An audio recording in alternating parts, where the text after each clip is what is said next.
Oh, hi guys, it's been a bit long, but we are back today. So we want to do another program. So today we're going to do another program concerning triangles, to make triangles using C program. And also later we'll be doing about Fibonacci series. I know that many of you are finding the method by which you can write this Fibonacci series program. So I think we should go straight. First, we're going to do a program on printing triangles on your C program. So by starting, you just have to write this. Okay, let's write the code normally. Okay, include. I'm just writing common steps. stdio.h header file. Then we'll be writing include .h. They're already defined in the library file. Okay, so after this, just write void main.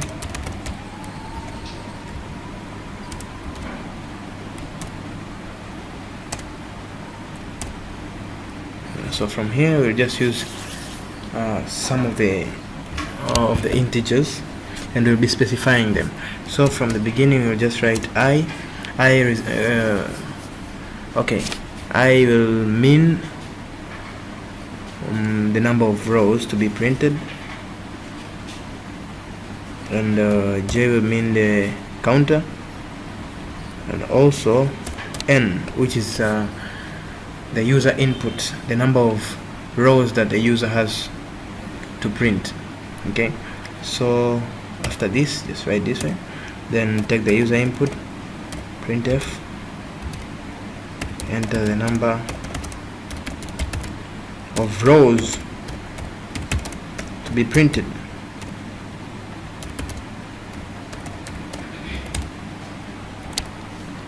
Okay, then let's give it an address, scanf. Okay, it's an integer, so %d. An address, let's give it to n.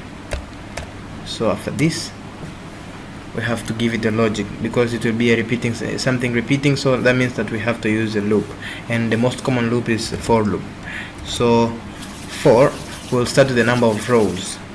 From the first row, we'll start with row 1, how many stars are to be printed, that way.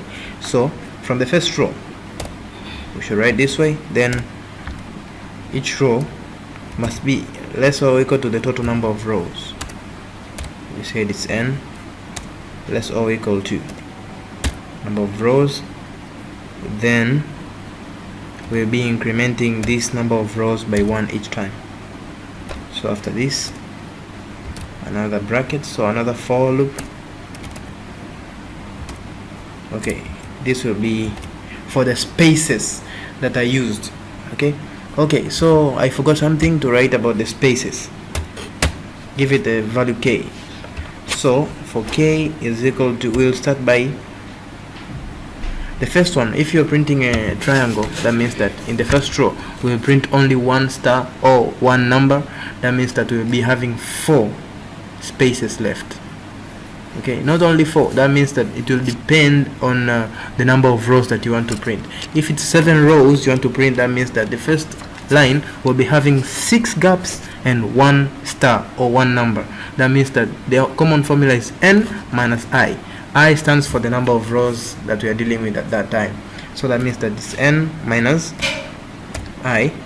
Then k must be always greater than, you can write it greater than or equal to 1, and k decreases, the number of gaps decreases, so k minus minus. K minus minus. So after this, let's close this. Then we have to print something for this one. So printf, just a gap. Okay, I know you understand me. You just leave a gap, because k symbolizes the number of gaps that's left. Okay, then after that it's closed here. Then let's go for the third loop, which will be the counter of the number of stars or the number of digits to be printed at that time. So in the first row we will print only one digit, that's why j is equal to 1. Then other rows will be printing j must be less or equal to I. Okay, this concept is very easily understood, that the number of stars or letters to be printed will always depend on the I. So the first one will print 1 in the second column, second row will print 2, third will print 3, that way. So it's always lesser or equal to 1. So I think you understood there. Then we'll be incrementing this by 1 each time. And then okay, so from here we just have to finish up with printf.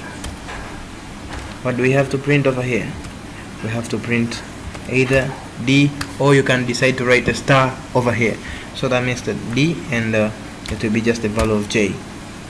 After that, close this, backspace. Okay, it was closed here. Then we have to finish the loop for the first 4, okay, for the number of columns to be printed. So we just have to write printf.